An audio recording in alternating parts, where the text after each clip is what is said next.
Hello friends, this is Ashwini Sadhna and today we are going to discuss a very important and little bit technical topic of Indian Penal Code. Today we will discuss the concept of common intention, or we can say today we are going to discuss the concept of joint liability,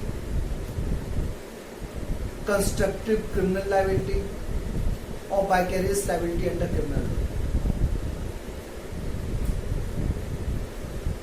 Friends, we have discussed the concept of vicarious liability under law of tort, and we all are aware that whenever a legal rights of a person are violated more than one person, then those persons are called joint tort features. We have discussed the concept of vicarious liability under law of tort. Generally, a person may be held liable only for that act which he has committed. Or we can say a person may not be held liable for those acts which he has not committed.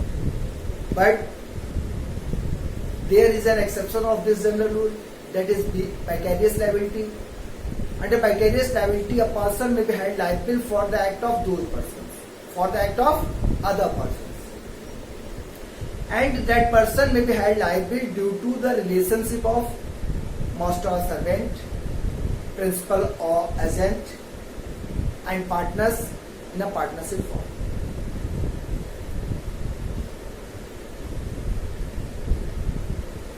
Joint liability or vicarious liability means whenever a person may be held liable for the act, or we can say for the wrongful act of another person, then it is called vicarious liability or joint liability or criminal constructive liability.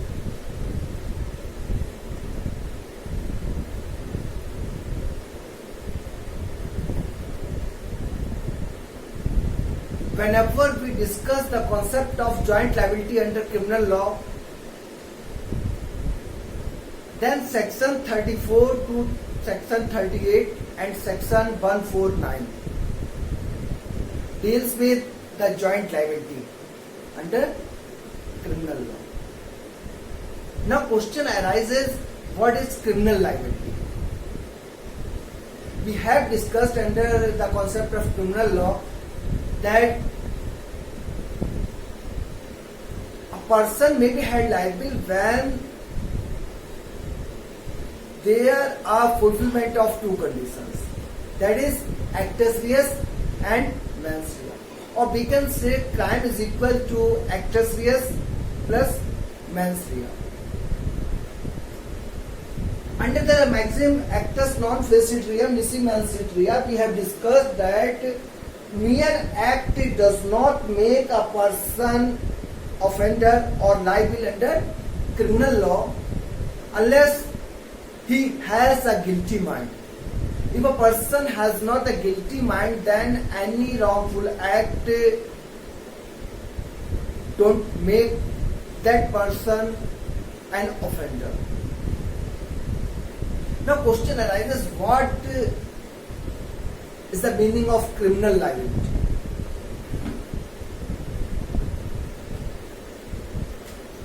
What is the meaning of criminal liability?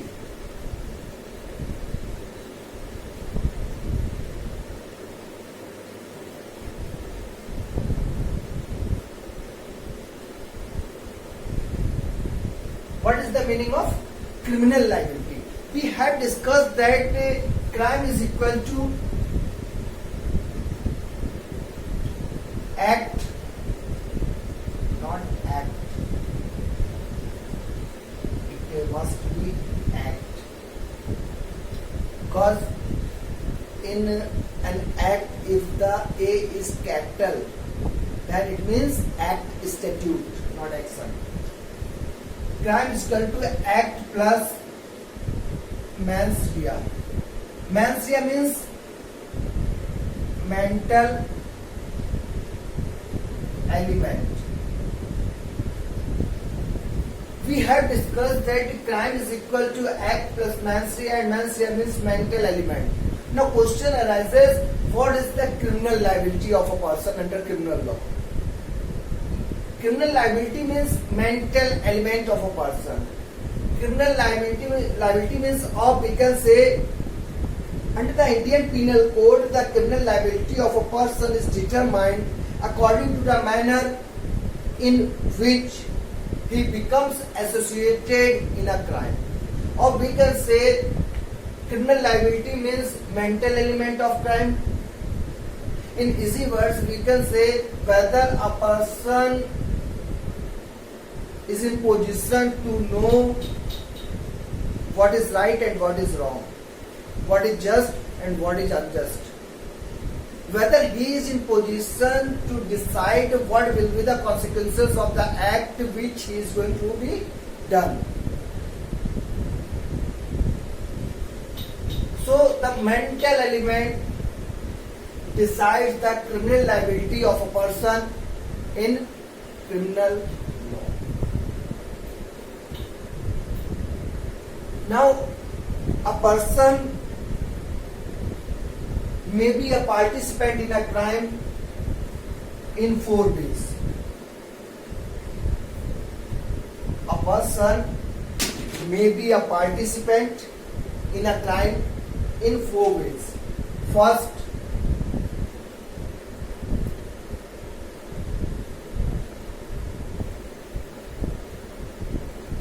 commits that crime himself.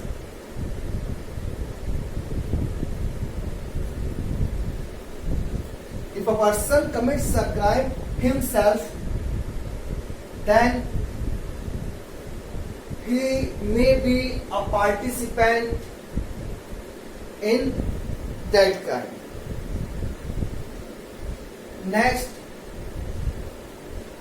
shares in the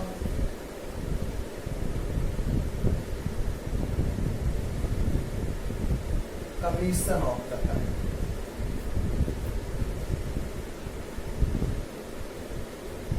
Third, if he may commit a crime by any third person.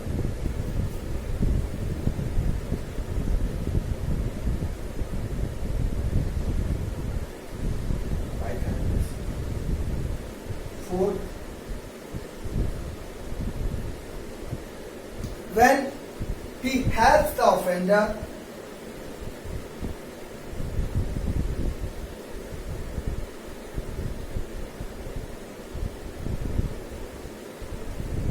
after the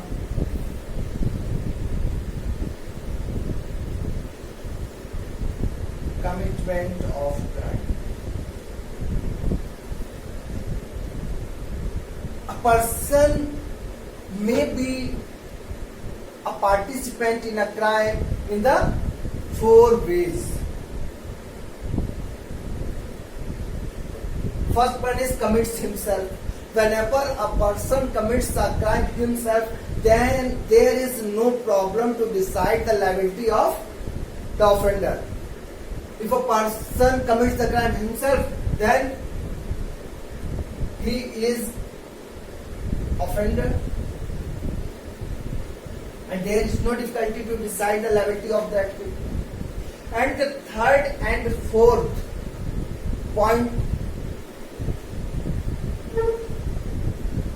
will be dealt under law of abatement, begin from the section 107 of Indian Penal Code. So, third and fourth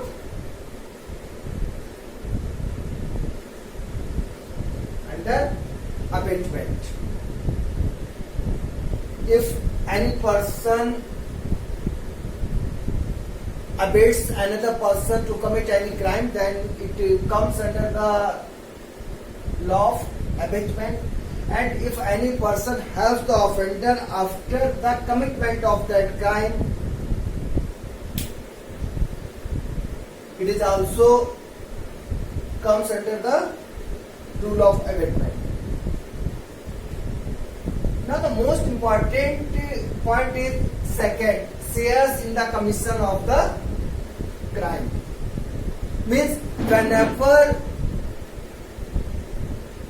several persons commits a wrongful act by doing separate acts,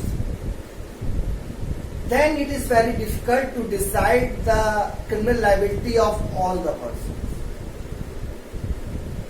Second point is of joint liability or vicarious liability.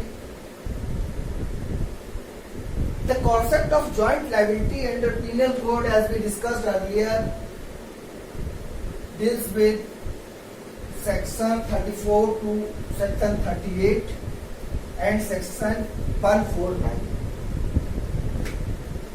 Joint liability.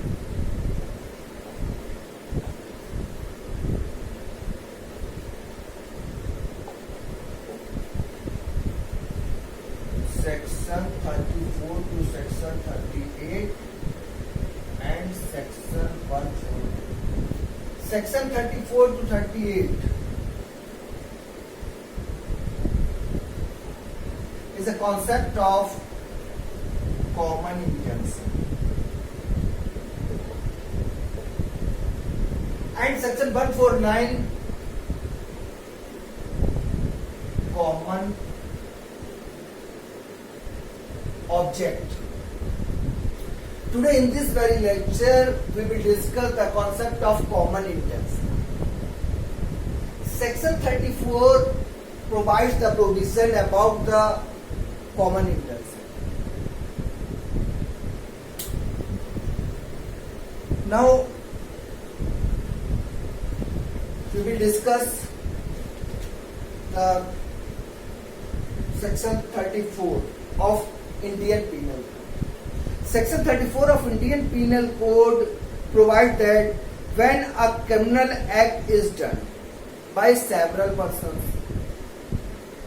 in furtherance of the common intention of all, whenever any crime has been committed by several persons, and several persons means more than one person.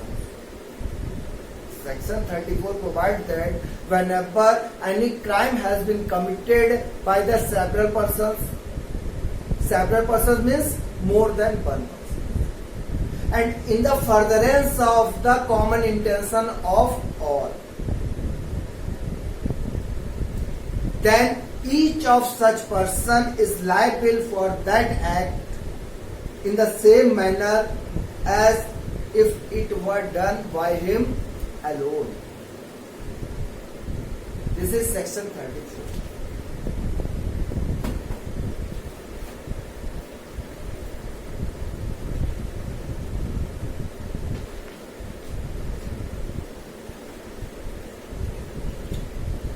And section 34 is not a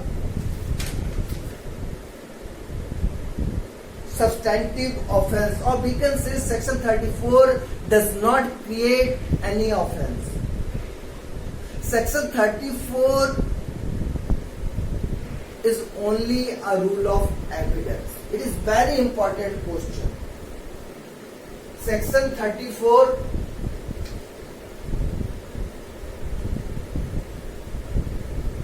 does not create any substantive offense. What it is only a rule of evidence. Means section 34 does not create any substantive offense, but it helps only to decide the criminal liability when the offense has been committed by several persons, or whenever the offense has been committed by more than one person.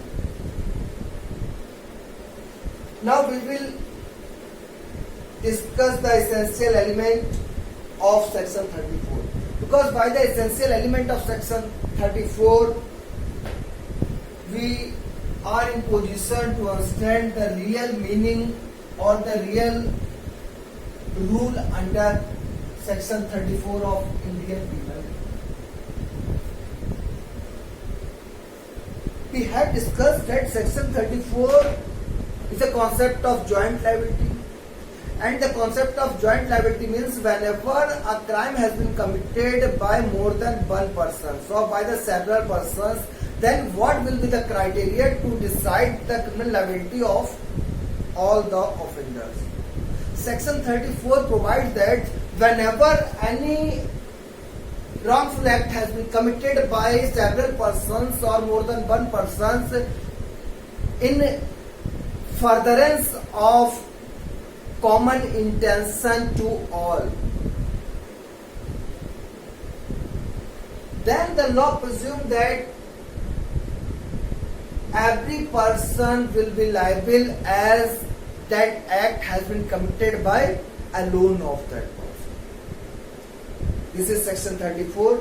Now we will check what are the essentials, what are the ingredients of section 34. First essential of section 34 is some criminal act.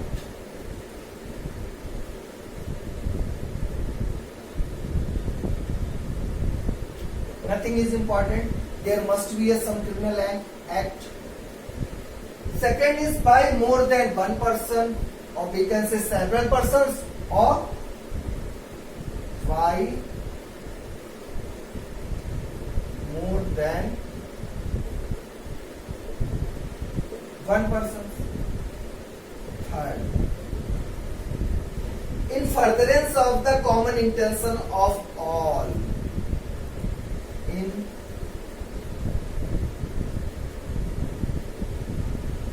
furtherance of common intention to all.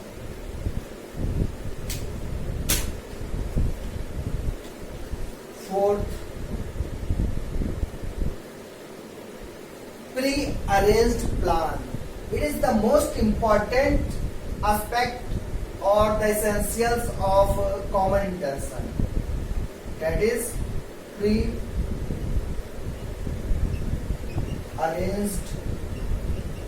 plan.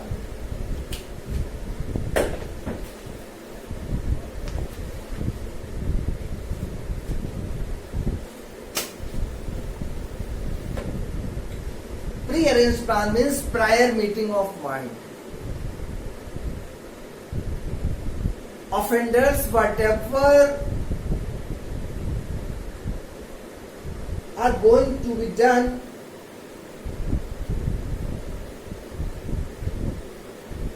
that things must be discussed among the offenders, because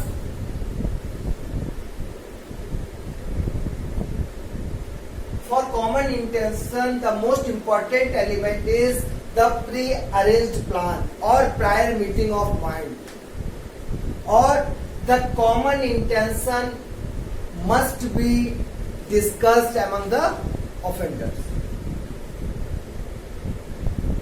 And the last element is participation.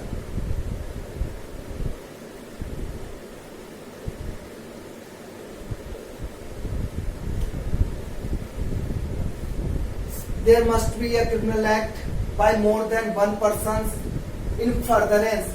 Furtherance is very important. In furtherance of common intention to all, and there must be a pre-arranged plan and participation.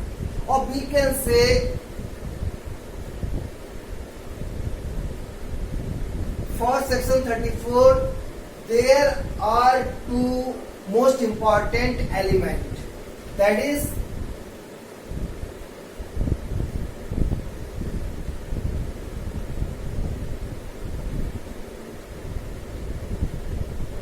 meeting of mind,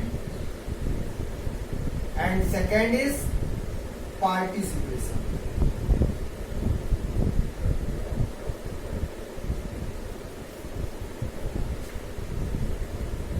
Or we can say under section 34, whenever we want to hand liable a person, then we have to prove two elements. First is there must be a prior meeting of mind among the persons to whom we want to have joint liability, and second is participation. Now we will discuss some important case laws.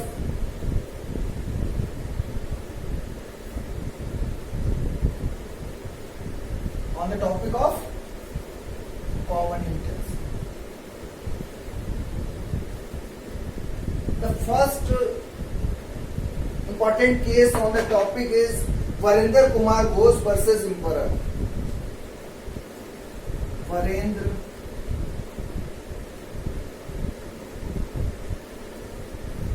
Kumar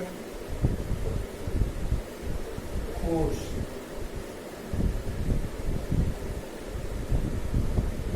versus Emperor. It is also known as Sankari Tola case or post office case. It is also known as Sankari Tola case or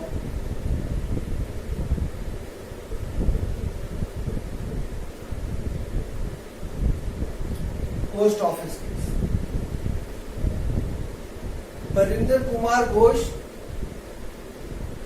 versus Emperor. It is also known as Sankari Tola case or post office case.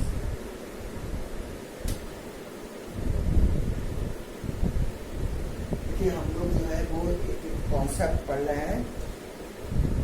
इसको हम कह सकते हैं joint liability, vicarious liability,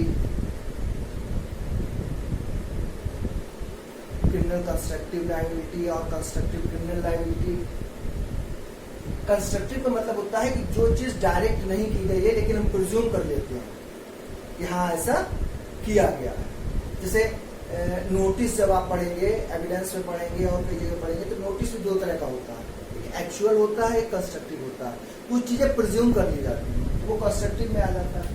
अब जो पूरा concept हम लोग पढ़ रहे हैं उसका मतलब है कि ज्वाइंट लायबिलिटी होती क्या है. जनरली देखिए कोई भी पर्सन लायबिल होता है अपने एक्ट के लिए, दूसरों के एक्ट के लिए हम लायबिल नहीं है. लेकिन इसका ये एक्सेप्शंस है ज्वाइंट लायबिलिटी. ज्वाइंट लायबिलिटी और वाइकेरियस लायबिलिटी में क्या होता है कि एक पर्सन के एक्ट के लिए दूसरे पर्सन को लायबिल बनाया जाता है. टॉर्ट में आपने देखा वाइकेरियस लायबिलिटी का पूरा कॉन्सेप्ट. अगर टॉर्ट में एक से अधिक लोग टॉर्ट कमिट करते हैं तो उनको क्या कहते हैं, ज्वाइंट टॉर्ट फीचर्स कहते हैं, आपको पता है. अब क्रिमिनल लॉ में जो ज्वाइंट लायबिलिटी का कॉन्सेप्ट है ये दिया गया है सेक्शन 34 से 38 तक, जिसको हम कहते हैं कॉमन इंटेंशन, और सेक्शन 149 जिसको हम कहते हैं कॉमन ऑब्जेक्ट. तो पहले हम बात कर रहे हैं कॉमन इंटेंशन. कॉमन इंटेंशन जो कि सेक्शन 34 में दिया गया है उसमें ये कहा गया है अगर एक से अधिक लोग कोई काम करते हैं और वो काम करते हैं कॉमन इंटेंशन के साथ कि अपने कॉमन इंटेंशन को अग्रसर करने के लिए, उसको पूरा करने के लिए, तब उनमें से हर एक पर्सन ऐसे लायबिल होगा जैसे वो काम उसने अकेले किया. ये कॉन्सेप्ट है. इसके एसेंशियल्स हमने देखे तो एसेंशियल्स ये कहते हैं कि एक तो क्रिमिनल एक्ट होना चाहिए, वो एक से अधिक लोगों द्वारा किया गया होना चाहिए. यानी कि अगर कोई अकेले पर्सन ने एक्ट किया है तो सेक्शन 34 एप्लीकेबल नहीं होगा. सेक्शन 34 एप्लीकेबल करने के लिए कम से कम नहीं तो एक से अधिक लोग होने चाहिए, या हम कह सकते हैं कि कम से कम 2 लोग होना जरूरी है. क्यों? क्योंकि इसके जो मोस्ट इंपॉर्टेंट एलिमेंट्स हैं वो एक तो है प्रायर मीटिंग ऑफ माइंड, कि जो भी कॉमन इंटेंशन है वो आपका डिस्कस हो गया हो जितने भी लोग हैं उनके बीच, और डिस्कस होने के बाद आपने उस रोल को कॉमन इंटेंशन को कंप्लीट करने के लिए, पूरा करने के लिए कोई पार्टिसिपेशन किया हो। ये कॉन्सेप्ट अभी तक हमने देखा। अब हम बात करते हैं केस लॉ की। तो इसमें बहुत एक अच्छा केस है, वो है बरिंदर कुमार घोष वर्सेस इम्परल का। इस केस को पोस्ट ऑफिस केस के नाम से भी जाना जाता है। उस पोस्ट ऑफिस का नाम था संकरी टोला पोस्ट ऑफिस, तो वो संकरी टोला केस के नाम से भी जाना जाता है, या संकरी टोला पोस्ट ऑफिस के नाम से जाना जाता है केस। अब इस केस से जो कॉमन इंटेंशन का कॉन्सेप्ट था वो बहुत अच्छे से क्लियर हुआ। इस केस देखिए, अब हमें बहुत ज्यादा फैक्ट्स पे ध्यान नहीं देना होता है। जब भी कोई केस लॉ डिस्कस करते हैं तो हमारा मेन पॉइंट ये होता है कि कौन से इश्यूज रेज हुए और पर्टिकुलर क्या जजमेंट आया। लेकिन ये बिना फैक्ट्स के तो हम नहीं कर सकते हैं। और फैक्ट्स का मतलब ये है कि कई नाम दिए गए हैं, तो नाम वगैरह पे बहुत ज्यादा हमको फोकस नहीं करना होता। अब इस केस में क्या हुआ था, एक जो संकरी टोला पोस्ट ऑफिस था, उसमें पोस्ट मास्टर जो था वो पैसे गिन रहा था। कुछ लोगों ने क्या प्लान किया कि इससे पैसे जो है वो लूट लिए जाएंगे। Virendra Kumar Ghosh was one of them. Virendra Kumar Ghosh भी उन लोगों में से थे जो वहां पे लूट करने गए। अब यहाँ पे क्या हुआ कि वीरेंद्र कुमार घोष जो थे ये बाहर खड़े रहे पोस्ट ऑफिस के, इसलिए कि ये देखते रहे कहीं कोई आ तो नहीं रहा। और बाकी कुछ लोग जो थे वो अंदर चले गए। अंदर जाने पे जब उसने, अच्छा कोई पैसा है आप किसी से मांगो तो खुशी से तो दे नहीं देगा,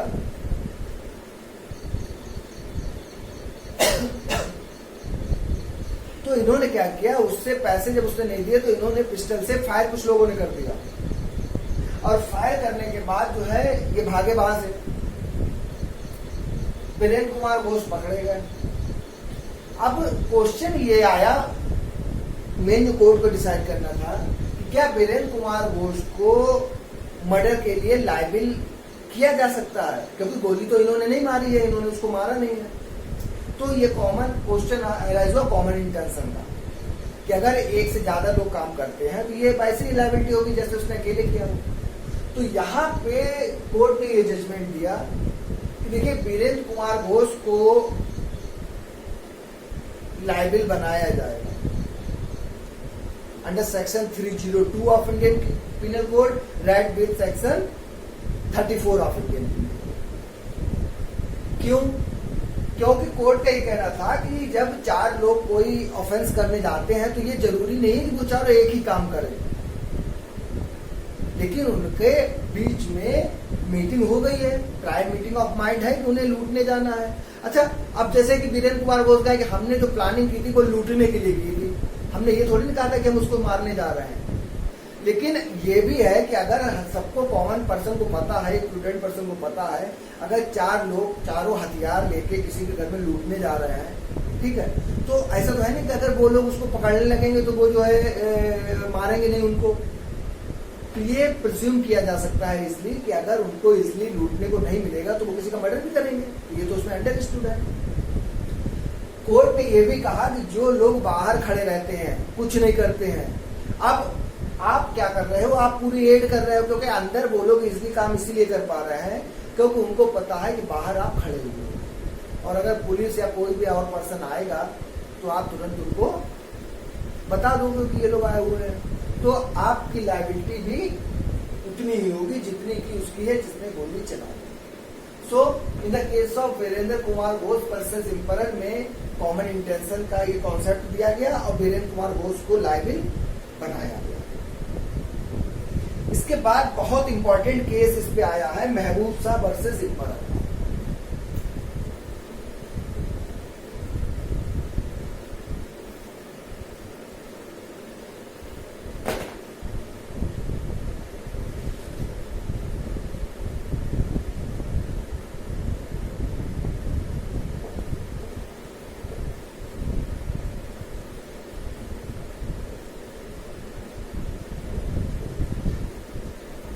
इसको भी जाना जाता है इंडस वैली केस के नाम से।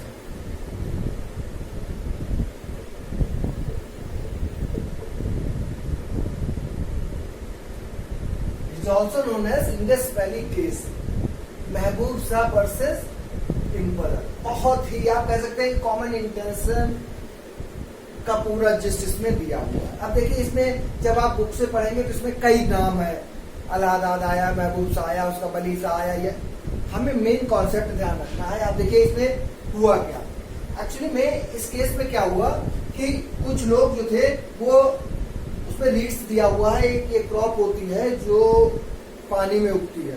तो आप ये केवल ध्यान रखिएगा कि कोई क्रॉप को कुछ लोग लूट के ले जा रहे थे, वो आए 2-3 लोग, और उन्होंने किसी दूसरे की फसल को, क्रॉप्स को क्या किया, काटना स्टार्ट कर दिया। अब जिसकी क्रॉप थी उसका एक बच्चा था, उसने क्या किया, उनको मना किया कि ये हमारी है, इसको आप मत लो। वो नहीं माने। जब इसको काट के ले जाने लगे तो उसने क्या किया, उससे कहा कि भाई ये हमारी वापस कर दो क्योंकि ये हमारी प्रॉपर्टी है। जब ये नहीं माने तो उसने क्या किया, इनको झगड़ा स्टार्ट हो गया, किसी बांस से, बम्बू से या डंडे से, लाठी से, इसने क्या किया, उनको मारा। उन्होंने मारा तो जितने लोग थे ये उसको मारने लगे। जब उसको मारने लगे तो वो मदद के लिए चिल्लाया। जब वो मदद के लिए चिल्लाया तो उसकी पार्टी से कुछ लोग, एक महबूब सा था, एक वली सा था, ये दोनों लोग भाग के आए। दोनों के हाथ में गन थी। अब इसमें क्या हुआ, वली शाह ने भी गोली चलाई और महबूब शाह ने भी गोली चलाई। अब जो वली शाह ने जिसको गोली चलाई उसकी तो हो गई डेथ, लेकिन महबूब शाह ने जो गोली चलाई उस पर किसी की डेथ नहीं हुई, केस गया। तो मेन यही था कि क्या महबूब शाह, क्योंकि महबूब शाह ने किसी को नहीं मारा था, कि क्या महबूब शाह को अंडर सेक्शन 34 ज्वाइंटली लायबल बनाया जा सकता है उस मर्डर के लिए जो उसके साथी ने किया है। तो सबसे पहले तो ये जो केस था ये ट्रायल कोर्ट में गया।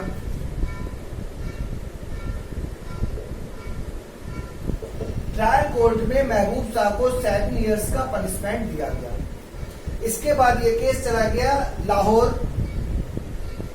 हाई कोर्ट में, क्योंकि ये आजादी से पहले के है तो लाहौर हाई कोर्ट में केस गया। ये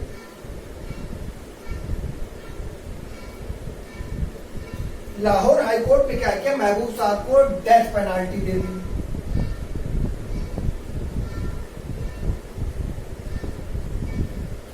लाहौर हाई कोर्ट में क्या किया, नहीं, सेक्शन 34 में ये लाइबिल है, क्योंकि वीरेंद्र कुमार घोष में लाइबिल बनाया गया था।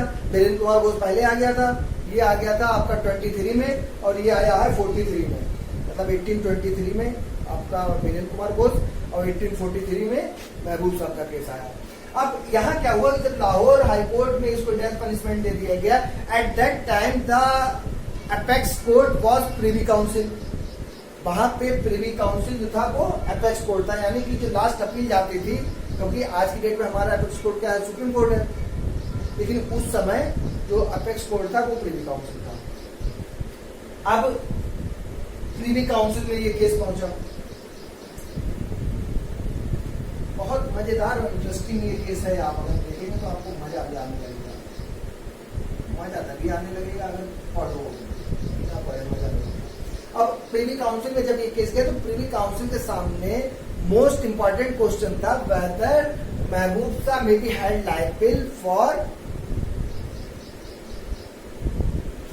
The commitment of a crime, और we can say whether the Mahboob Shah may be held jointly liable, कि जो इसके साथी ने एक मर्डर किया है क्या उसके लिए महबूब शाह को लायबल बनाया जा सकता है। प्रिवी काउंसिल ने डिसाइड किया कि महबूब Shah may not be held liable, महबूब शाह को लायबल नहीं किया जा सकता है। क्यों नहीं किया जा सकता है, यहां पे इन्होंने कहा कि under section 34 whenever we want to make a liability for any person under section 34, then there must be fulfillment of 2 essential elements, and those essential element में फर्स्ट क्या था,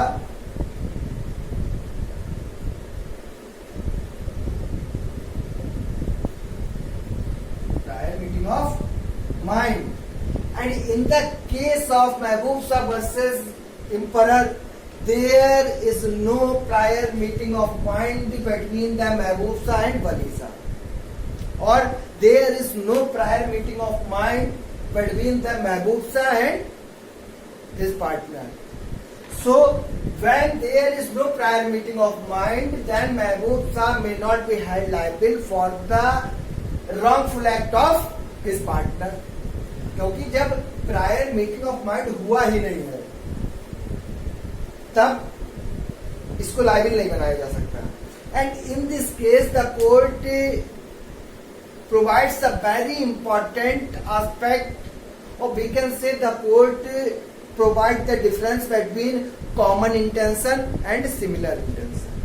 The most important question which is asked under this topic, that what is the difference between common intention and similar intention, not common object.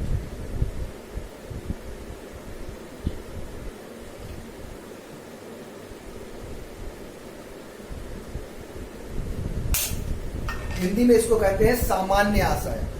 और सामान्य का मतलब यह है कि कॉमन जो आपका इंटेंशन है, और सेम या सिमिलर का मतलब होता है समान आशय. तो हमें देखने में लगता है कि बिल्कुल एक ही चीज है, सामान्य आशय और समान आशय. कोर्ट ने कहा कि आपको कंफ्यूज नहीं होना चाहिए. आपको मतलब जो भी लायबिलिटी इंपोज करने जा रहे हो, आपको ये कंफ्यूज नहीं होना चाहिए कि सिमिलर इंटेंशन और कॉमन इंटेंशन ये एक ही चीज है. The court observed that the common intention and the similar intention are not the same things. And whenever you want to make a person liable for the act of another person under section 34, then you have to differentiate between the term common intention and similar intention.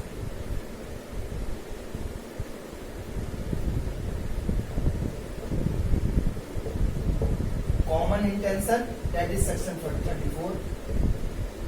And in the case of Mahboob Shah versus Emperor, court observed that there is difference between common intention and same or similar intention. ये देखिए मजेदार चीज है कि common intention क्या होता है, similar intention क्या होता है, क्योंकि लगता है तुम्हें एक ही जैसे है.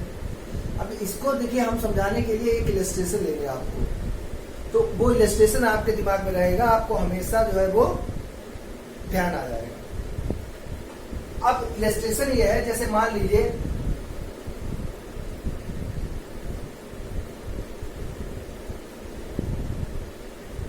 एक कोई स्टूडेंट है x, there is a students X in a college, और X जो है ये बहुत ही नालायक किस्म के लड़के हैं. He is not a very good student, सबको परेशान करता है. ऐसा कोई भी टीचर, ऐसा कोई भी स्टूडेंट्स नहीं है जो X से ना परेशान हो, क्योंकि ये कसम खा के आए हैं कि ना हम पढ़ेंगे ना हम पढ़ने देंगे. इन्होंने जब होश संभाला था तो एक प्रतिज्ञा कर ली थी. क्या प्रतिज्ञा कर ली थी? बोले हम भी देखें कि किसमें इतनी दम है जो हमें समझा के दिखाए, हमें पढ़ा के दिखाए. इनके माँ बाप कभी इनको नहीं समझा पाए, टीचर बेचारे थक के हार गए, टीचर भी कभी कुछ नहीं समझा पाए. ये सबको परेशान करते थे. लेकिन भाई अगर आप सबको परेशान करोगे तो ऐसा तो है नहीं कि कभी आपका बुरा दिन नहीं आएगा. तो एक्स से लोग इतने परेशान थे कि एक्स के कॉलेज के दो बच्चे और हैं, ए एंड बी. इन्होंने एक मीटिंग की. अब मीटिंग ये की दोनों ने मिलके कि आज शाम को 4 बजे एक्स जब बाहर निकलेगा कॉलेज से, तो कॉलेज से थोड़ी दूर पे जो ग्राउंड है वहां इसको आज पीटेंगे, आज इसको सही कर देंगे. ठीक. अब ठीक 4 बजे एक्स जो है वो ग्राउंड में पहुंचे, ए एंड बी वहां पहुंचे. और ए और बी ने एक्स को सुधारना स्टार्ट कर दिया, लाठी से, डंडे से, घूंसे से, मतलब जैसे सुधारा जा सकता था वैसे इन्होंने सुधारना स्टार्ट किया। अब एक्स सुधर रहे हैं, ए और बी सुधार रहे हैं। अच्छा, ये है नहीं कि अगर एक पर्सन एक जगह अच्छा है तो वो दूसरी जगह बहुत ज्यादा खराब होगा, क्योंकि जनरली ये कहा जाता है nature and signature can never be changed, कि आपका जो चरित्र है वो आएगा सामने। आप कितनी भी बनावटी बातें कर लो, आप कितना भी स्टाइल दिखा लो, लेकिन जब कोई प्रॉब्लम आएगी या जब कुछ समय बाद जो है वो आपका जो रियल कैरेक्टर है वो आपके सामने आ जाएगा, सोसाइटी को दिख जाएगा कि आपका रियल कैरेक्टर क्या है। तो ये तो पॉसिबल नहीं है कि एक्स कॉलोनी में जब इतने गंदे हैं तो अपनी सोसाइटी में, अपनी कॉलोनी में ये बहुत अच्छे होंगे। अब हुआ क्या कि एक्स को जब ए और बी सुधार रहे थे, इनकी कॉलोनी के दो लोग थे, सी एंड डी।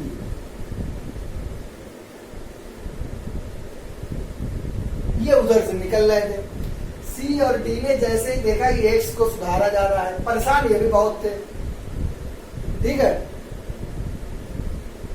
ये मान लो, आपका कंफ्यूजन और कम किए देते हैं, केवल सी है,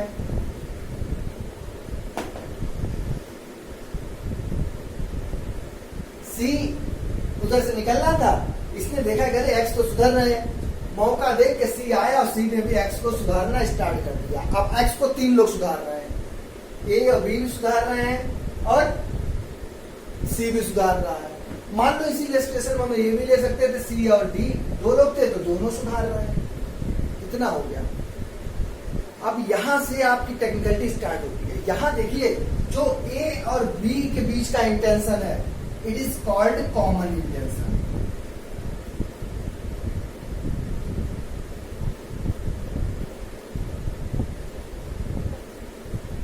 ए और बी के जो इंटेंशन है वो क्या है? कॉमन इंटेंशन है। बट सी और ए एंड बी के बीच का जो, चाहे सी और डी कह लीजिए चाहे सी कह लीजिए, सी के और ए और बी के, देखिए जो काम ये कर रहे हैं वही काम ये कर रहे हैं, मारा खूब जा रहा है ये, लेकिन सी और ए बी के बीच का जो ये है, ये सेम इंटेंशन है।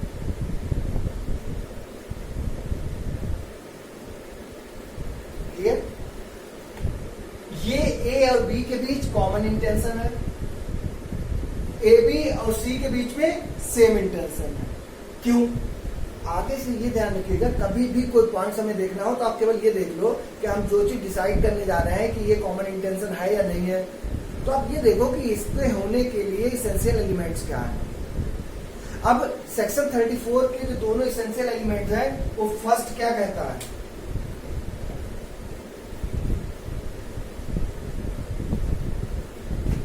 फर्स्ट हमारा कहता था प्रायर मीटिंग ऑफ माइंड, और सेकंड क्या कहता था? पार्टिसिपेशन। अब ए और बी के बीच में कॉमन इंटेंशन इसलिए है क्योंकि ए और बी के बीच में प्रायर मीटिंग ऑफ माइंड हो गया था, ए और बी ने डिसाइड कर लिया था कि आज एक्स को सही करेंगे, और पार्टिसिपेशन भी हो गया था। लेकिन सी और ए बी के बीच में प्रायर मीटिंग ऑफ माइंड नहीं हुआ था। हाँ, सी का इंटेंशन वही था जो इनका था, तो ये इंटेंशन सेम या सिमिलर होगा, और इन दोनों का आपस में क्या होगा? कॉमन इंटेंशन होगा। यही एग्जैक्ट चीज हुई थी महबूब शाह वर्सेस किंग एम्परर में। मान लीजिए कि जैसे अब जो महबूब शाह है वो इधर से आया, वली शाह दूसरी तरफ से आया, वली शाह ने मारा, महबूब शाह मारा, महबूब शाह वली शाह के बीच में प्रायर मीटिंग ऑफ माइंड ही नहीं हुआ, और जब प्रायर मीटिंग ऑफ माइंड नहीं हुआ तो सेक्शन 34 में हम इसको लायबिल नहीं बना सकते। तो ये पूरा आपका कॉन्सेप्ट था बेटा कॉमन इंटेंशन का, और महबूब शाह वर्सेस किंग एम्परर के केस में कॉमन इंटेंशन और सिमिलर इंटेंशन के बीच का डिफरेंस जो है वो भी बता दिया गया था। अब इसमें कुछ बहुत छोटे छोटे पॉइंट है वो हम डिस्कस करेंगे आपसे।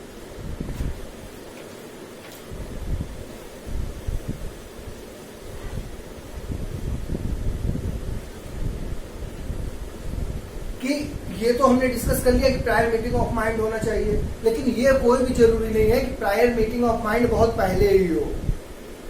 ये भी हो सकता है कि ऑन द स्पॉट जो है वो प्रायर मीटिंग ऑफ माइंड हो जाए। जैसे मान लीजिए इसी केस में ले लीजिए, एक्स को ए एंड बी मार रहे थे, सी और डी जो है वो आए, और पहले से कोई इनकी प्लानिंग नहीं थी कि एक्स को मारना है। जैसे इन्होंने देखा कि एक्स पिट रहा है तो सी ने डी से कहा कि चलो एक्स को मारते हैं। अब सी और डी के बीच में इंटेंशन क्या हो जाएगा? कॉमन इंटेंशन हो जाएगा। क्यों? क्योंकि इनके बीच में प्रायर मीटिंग ऑफ माइंड भी हो गई है और ये हो गया है।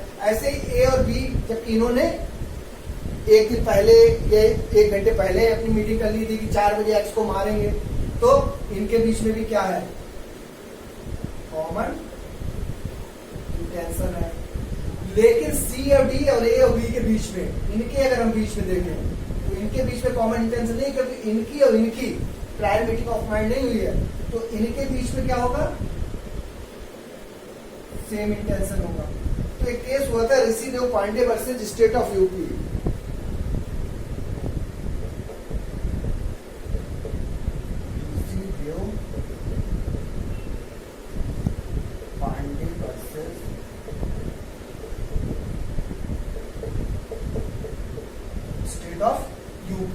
Rishidev Pandey versus State of UP. In the case of Rishidev Pandey versus State of UP, it was held that common intention may develop on the spot, and it is not necessary that prior meeting of mind must be very prior. ठीक, इसके बाद एक case आया JM Desai versus state of Bombay. JM Desai versus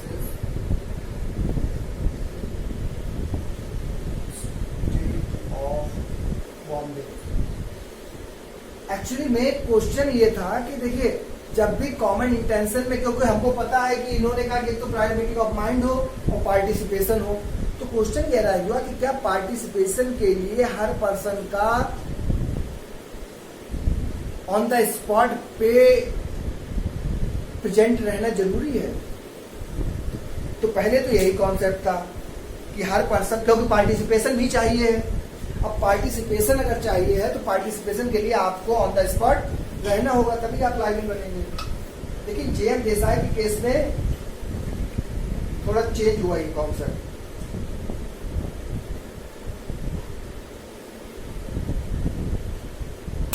और JM Desai में इन्होंने कहा कि हर केस में ये जरूरी नहीं है कि फिजिकल प्रेजेंस आपकी हो, क्योंकि पार्टिसिपेशन आपका स्पॉट से अलग रह के भी हो सकता है। कोई प्लानिंग कर लिया है, प्लानिंग करने के बाद थोड़ा पास में खड़े होकर बाकी चीजें देख रहा है कि कहीं कोई आ नहीं रहा है, ठीक। तो कुछ ऐसे ऑफेंस होते हैं, मान लीजिए कुछ ऐसा ऑफेंस है जिसमें फिजिकली जरूरत ही नहीं है, डिफेमेशन कर रहे हो आप या और कोई ऐसी चीज कर रहे हो, तो ऐसी कंडीशन में क्या होगा, आपका हर केस में फिजिकल प्रेजेंस जरूरी नहीं है। So we can say in the case of JM Desai versus the State of Bombay, it was held that physical presence is not necessary in every case. We can say physical presence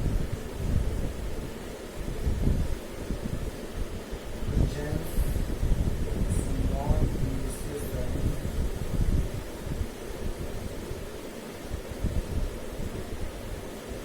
in every case.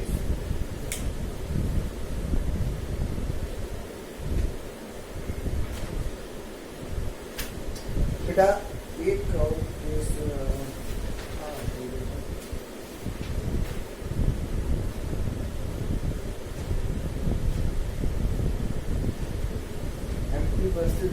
Starting में अगर ना बताया हो तो दोबारा लिख के दे रहे हैं आपको कि जैसा कि देखा कि सेक्शन 34 जो है ये कोई ऑफेंस नहीं बताता है, ये केवल क्या है, section 34 is only a rule of evidence and it was observed in the case of MP versus Desh Raj.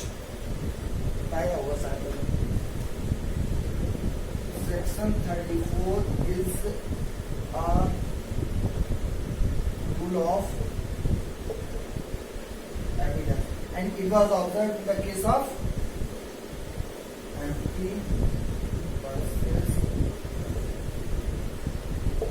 Deshraj. ये तो हमारा कॉन्सेप्ट हो गया बेटा पूरा कॉमन इंटेंशन के। अब जैसा कि मैंने आपको बताया था कॉमन इंटेंशन जो है ये सेक्शन 34 से सेक्शन 38 के बीच में है। ये तो हमने कह दिया सेक्शन 34। अब 35, 36, 37, 38 ये बहुत छोटे छोटे से, इसमें कुछ बहुत ज्यादा चीजें है नहीं। अगर आप पढ़ेंगे तो आप देखेंगे कि आपको इजीली समझ में आ जाएगा, फिर भी हम आपको हल्का सा बता देंगे। सेक्शन 35 कहता है when such an act is criminal by reason of its being done with a criminal knowledge or intention, कि अगर कोई काम जो है वो क्रिमिनल नॉलेज के साथ किया गया, कि अगर आपको पता है कि हम जो कर रहे हैं वो इलीगल है, या इंटेंशन के साथ किया गया है, तो सेक्शन 34 आ जाएगा, इसमें कोई खास बात नहीं है। सेक्शन 36 कहता है effect partially by act partially by omission, कि सेक्शन 34 मतलब कॉमन इंटेंशन तब भी एप्लीकेबल होगा अगर पार्शियली एक्ट से किया गया है और पार्शियली ओमिशन से किया गया है। जैसे मान लीजिए ए और बी ने डिसाइड किया कि जेड को मारेंगे। अब जेड को ये कैसे मारते हैं? पार्शियली तो एक्ट से मारते हैं, रोज उसको जो है पिटाई करते हैं उसकी, और पार्शियली ओमिशन करते हैं। ओमिशन क्या करते हैं? उसको जो है भोजन नहीं देते हैं, फूड नहीं देते हैं, खाना नहीं देते हैं। तो पार्शियली एक्ट से भी हो सकता है, पार्शियली ओमिशन से भी हो सकता है, यही रेस्ट्रिक्शन दिया है। सेक्शन 37 कहता है cooperation by doing one of several acts constituting an offence, कि सेवरल एक्ट करके भी ये ऑफेंस किया जा सकता है। सेवरल एक्ट ऐसे है जैसे उन्होंने डिसाइड कर लिया कि रोज इसको एक साथ जहर नहीं देंगे, पॉइजन जो है वो एक बार नहीं देंगे कि मर जाए और पता लग जाए लोगों को, बोले बहुत थोड़ा थोड़ा करके इसको जहर देंगे धीरे धीरे, जिससे ये महीने 2 महीने में मर जाए। तो ये सेवरल एक्ट से होना है, यही सब रजिस्ट्रेशन है। ये हो गया 37 में। 38 कहता है persons concern in criminal act में be guilty of different offences. उन्होंने इसमें ये भी कहा है कि सेक्शन 34 में जब हम किसी को लायबल बनाएंगे तो पर्सन डिफरेंट ऑफेंसेस के लिए भी लायबल बनाया जा सकता है। जैसे हम जब देखेंगे प्राइवेट डिफेंस, तो प्राइवेट डिफेंस में कई डिफेंस अवेलेबल है। उसमें एक है ग्रेव एंड सडन प्रोवोकेशन, गंभीर और अचानक प्रकोपन। KM नानावती का इस पे केस है, और वो मूवी भी आई थी नेवी वाली, नाम नहीं जाना उसमें, अक्षय की थी नेवी वाली, उसमें वो वाइफ के लिए उसको मारता किसी को, नाम नहीं जाना, तो वो भी पूरी मूवी इसी पे है।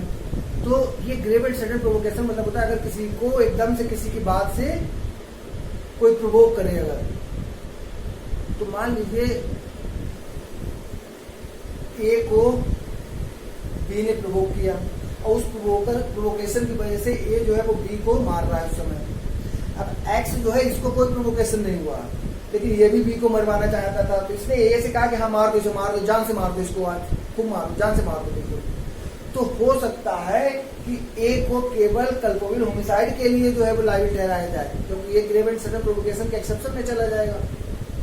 लेकिन जो एक्स अवेट कर रहा है उसको, वो मर्डर के लिए चार्ज होगा उसका, मतलब एक ही एक्ट में अलग अलग लायबिलिटी इम्पोज की जा सकती है, यही रेस्ट्रिक्शन है। तो बेटा ये हमारा पूरा कॉन्सेप्ट हो कॉमन इंटेंशन का, और इसको आप एक बार अच्छे से देख लीजिए, ना समझ में आया हो आप पूछ लीजिए।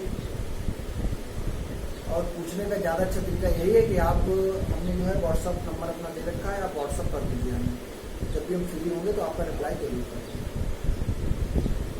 और बेटा आप जो है अपने फ्रेंड्स को ये लेक्चर ज़्यादा से ज़्यादा शेयर कीजिए। थैंक्स।